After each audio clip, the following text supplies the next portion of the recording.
가치와 시대 정신을 놓고 이렇게 장기적으로 이야기를 할 때 어떤 특정 정부의 어떤 공과 과를 공은 이렇게 부풀리고 과오는 이렇게 줄이는 그런 어떤 편파적인 태도로서는 제대로 된 정치, 아니요, 한국 문재인 정치 후보에 진화, 대한 얘기를 하다 보니까 그런 거거든요. 네, 그러니까 한국 정치 진화를 우리가 이렇게 모색하기가 쉽지 않게 된다라고 하는 것입니다. 모든 정부와 정권은 그 나름의 소임이 있는 것이고요. 그래서 공과가 같이 가기 때문에 그 공과를 좀 균형 있게 냉철하게 볼 필요가 있겠다. 이런 말씀입니다. 제가 조금 냉철하게 할게요. 아까 우리 목사님께서 이제 무능이라고 하는 얘기를 하셔서 제가 목사님 말씀을 받아들이는 입장에서 예우 입장에서 선의 무능이라고 얘기를 했습니다만 조금 고치겠습니다. 선의의 무작위라고 고칠게요.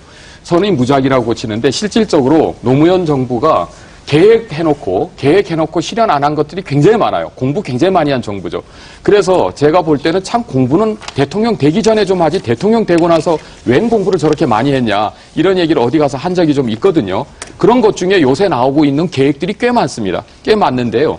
그리고 그런 점에서는 제가 편파적이라 할지라도 현 정부에 대해 갖고 물론 현 정부가 나라를 말아먹지는 않았어요. 나라를 말아먹지는 않더라도 기본적으로 앞으로 이 정부가 이 나라를 맡았다는 것에 대해서 후세에 가르치기 대단히 얼굴 뜨고 일들을 많이 한 건 사실입니다. 그거는 분명히 우리 윤 선생님도 인정하셔야 되고요. 이런 정부까지 뽑아봤던 실책을 다시는 이번 유권자들은 되풀이하지 말아야 된다는 겁니다. 대통령 선거는 대통령을 뽑는 것도 되지만은 유권자가 자기 성적을 매기는 것도 돼요. 우리가 이런 최악의 대통령을 뽑았던 전력이 있었다는 것에 대해 갖고 우리는 좀 반성을 하면서 이번 선거를 좀 하자는 거죠. 예, 이 교수님.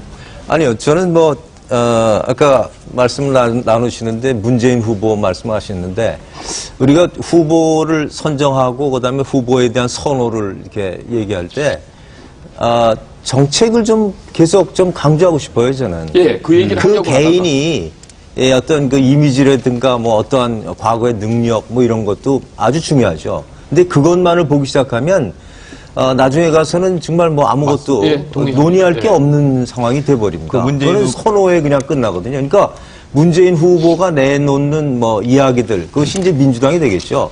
통합민주당이 이야기하는 뭐 예를 들면 남북관계라든가 뭐 이런 걸 좀 보고 또 새누리당이면 새누리당, 안철수 캠프가 내놓는 이런 정책들을 보면서 거기서 선택할 수 있는 기회를 유권자한테 주는 게 중요하지 문재인 후보 개인, 안철수 후보 개인의 어떤 과거가 어땠고 뭐 이랬기 때문에 뭐 가능하겠느냐 이거에 초점을 맞추기 시작하면 얘기가 상당히 공허해질 수 있다 저는 그런 생각입니다. 문재인 후보하고 이제 민주당 이런 정당에 같이 해당이 되는 얘기일 텐데요. 저는 그 노무현 정부에서 했던 그 한미 FTA, 그 다음에 그 제주 해군 기지 이거에 대해서 이제 4월 11일 총선 전후에 많이 이제 이슈가 됐었죠. 근데 총선 끝나고 나서 그 얘기가 별로 없어졌습니다. 그건 사실은 문제를 삼는 쪽이나 그때 방어를 하는 쪽이나 다 마찬가지인데요.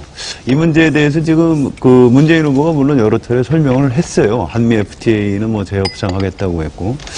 그런데 이 국민들이 명확하게 저 사람들이 노무현 정부에서 해놓고 나중에 왜 저걸 또 반대하는 건지에 대해서 설명할 수 있을 정도는 이르지 못했다고 생각을 합니다. 이런 부분에 대해서 문재인 후보가 얼마나 진정성 있게 설명을 함으로써 과거에 이제 노무현 정부의 비서실장을 할 때, 그때도 물론 중요한 정치인이라고 봐야 되겠죠.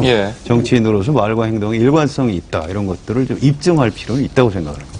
그 목사님, 사실 그 마지막으로 짚을 대목이지만 굉장히 중요하다고 생각하는 것 가운데 하나가 그 청렴성 내지는 도덕성이라고 생각을 하는데요. 이와 같은 기준에서 볼 때는 어떤 평가가 내려질 수가 있을까요? 청렴성, 도덕성. 중요한 항목이겠죠, 분명? 중요한 항목이죠. 네, 중요한 항목인데 역대 대통령이 다 친인척의 문제가 있었지 않습니까? 사실 뭐 김영삼 대통령 때부터라도 보면 김대중 대통령은 안 그럴 줄 알았더니 거긴 또 아들 둘씩이나 노무현 대통령은 절대로 안 그럴 줄 알았더니 형님과 또 뭐고 나중에 이제 가족과 이런 문제가 있었고 마지막에는 좀 불행한 그런 결말도 있었습니다만은 도덕적인 그런 그 문제 이게 참 중요한 문제입니다. 그런데 이제 더 중요한 거는 저는 역사의식 같은 건 더 중요하다고 생각합니다. 뭐 역사의식 같은 거는 좀 정책 이 교수님 말씀하시지 않았습니까? 왜 지금 국민들이 정책을 얘기해도 별로 관심을 안 가지는가? 우리가 겪어봤거든요, 그동안에.